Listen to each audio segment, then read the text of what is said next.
Hey everyone, Fina here from Fina Reads. Welcome back to my channel. Today I want to talk with you about my favorite science fiction books because I realized September is science fiction month and I don't think I have many science fiction books on my TBR, so rather than changing that up too much because TBR is already a mess, I thought I'd talk with you about some of my favorite sci-fi books, 5 to be very exact. And I have to add a little caveat at the beginning because while I have been reading fantasy for a long time, I've stayed away from sci-fi for a long time. And I actually started reading sci-fi just recently at the end of last year. So my sci-fi experience is not as huge, but I found some really interesting books that some of them I've talked already about. Some of those sci-fi books I've talked about in other videos, but some of those that I want to mention in this one I have not. So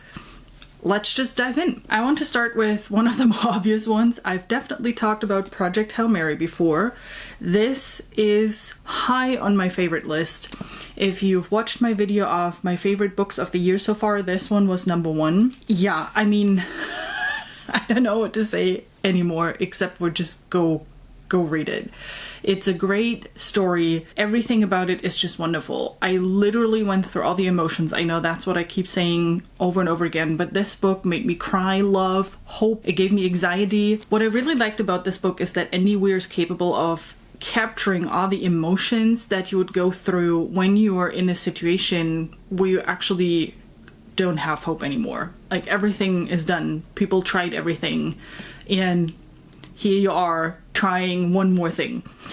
And I really liked how he split the current situation of Ryland Grace, who wakes up, doesn't know who he is, where he is, what he's doing, and exploring that throughout the book. So the longer you read, the more you get to know about him and why he's there where he is. And then it switches perspective from in the past on how he got there. So you're basically going at the story from the past and from the present, and you're getting closer and closer and closer to, you know, the conclusion. And I like this narrative style a lot, and I think Andy Weir did a good job in keeping all the strings moving at the right pace and getting to the conclusion at the right time. In general, I like the writing style. I like the sarcastic humor that he has in here.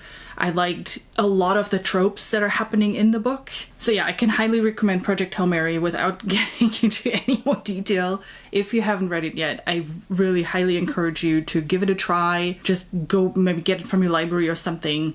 It is a great book. Even if you're not a huge sci-fi fan, I think this book has a very solid, great story, even if you're not a hard sci-fi fan. Another book that I've talked about in other videos, I actually have a separate review for that, is Machine Hood.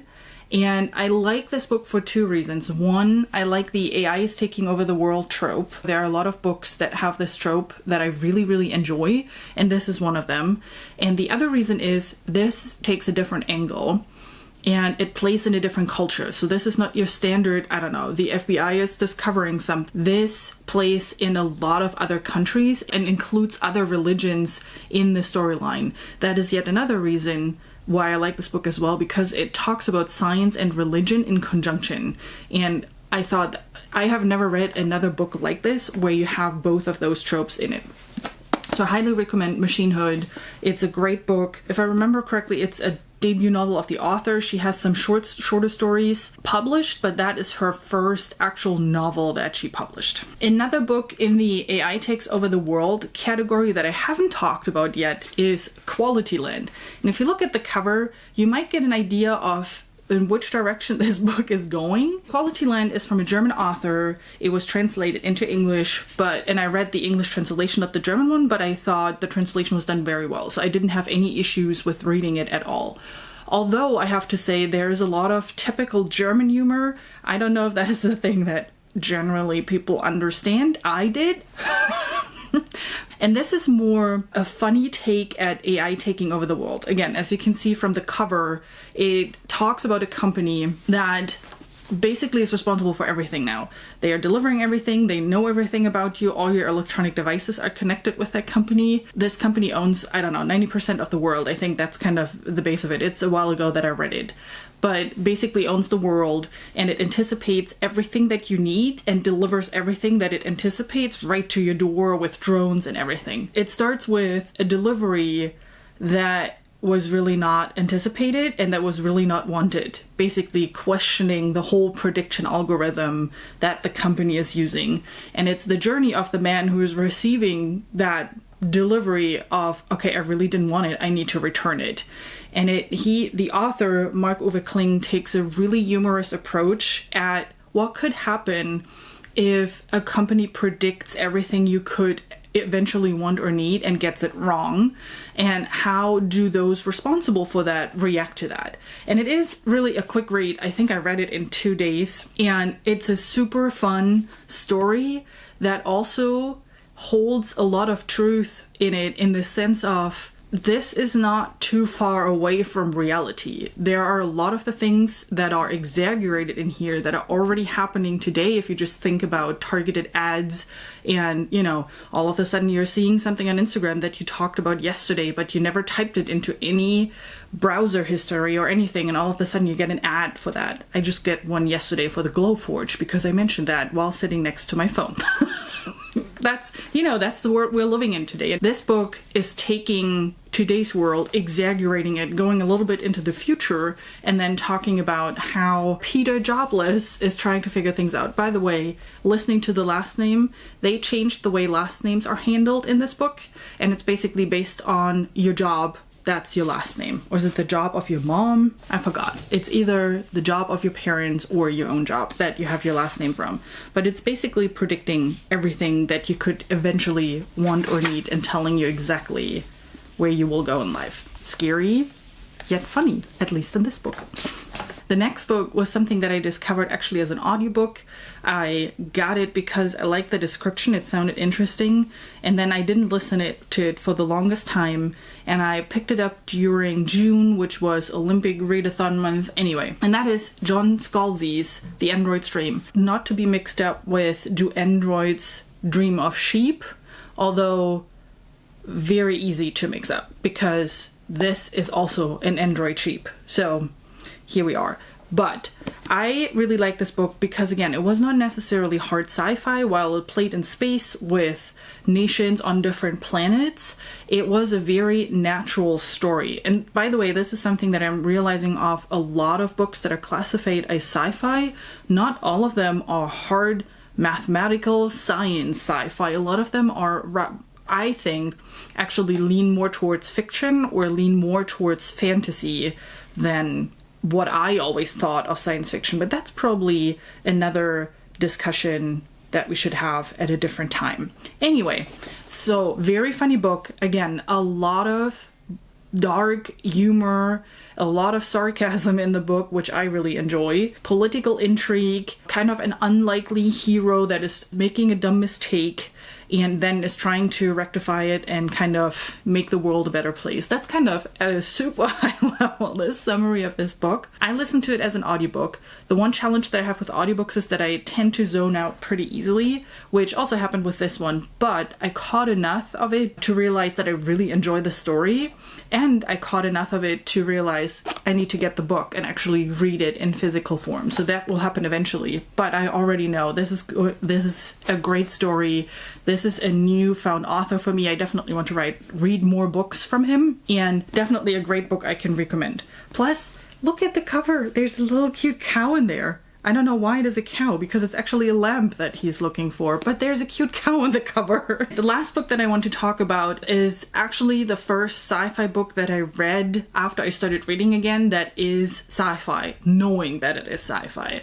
I've read, that AI taking over the world kind of trope a long time ago, which I'm now realizing actually falls under sci-fi, or I've read a lot of books of that trope, but officially deciding to read sci-fi, that happened towards the end of last year, and the first book that I read is Children of Time. And I read that because I watched the YouTube channel from Emily Fox, and first of all, I love her videos. She's one of the bigger booktubers out there. If you don't know who she is, I'm putting her channel in the description box down below. But this was one of her books that she kept talking about and talking about. And the only thing I knew is that it is a sci-fi with humanity trying to find a space to where they can live, and then spiders. I was like, spiders? What? So I had to try it, and I got the book and I loved it. Well, I loved the first third and the last third. The middle part was a bit slow and boring, so you kind of just have to go through it. But the beginning and the end is amazing, and I never thought that I would ever root for spiders in my life, but I did in this book. What this book is about, it's the humanity terraformed a planet years and years and years ago, and the last humans are on a big ship and they are trying to find a place to live. But there were different planets everywhere that have been terraformed over time. But this one that they are passing by, they think could actually be something that they want to live on. And you get the story from two perspectives. One from the humans on the spaceship, and the other is on what is happening on that planet. And I found it so incredible to read about the evolution of ants and spiders, read about how they socialize, how their social life is, how they interact with other spiders, and how they become human, essentially, and how they create a consciousness, and how they make decisions, how they become more advanced when it comes to technology and stuff like that. I mean, it's incredible the way this is written up, and just from a cultural study and understanding how humanity came to be, this is incredible just because of that.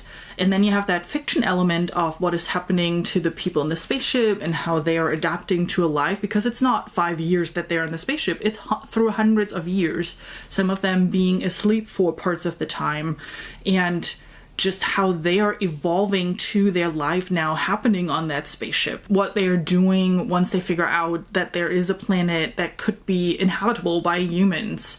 And I don't know, there are just so many things in this book that make this so interesting. Again, this was one of those really quick reads for me, and that one was the book that sold me on sci-fi as a genre, and for me to understand I really want to read more about sci-fi going forward. So this is how everything started, and now that I'm talking about it, I kind of want to read it again. That's it. That's my contribution to SciFi September. I am definitely really excited to see what all the other booktubers out there are reading for SciFi September, because I'm sure I will find a lot more sci-fi books that would also be very interesting for me. I would be interested to hear from you. Have you read any of those sci-fi books that I've talked about? What do you think about sci-fi as a genre in general? Is that something that you're reading, something you're interested in, something you're completely not interested in? Let me know in the comments down below, and then I hope I see you with my next video. Have a great day.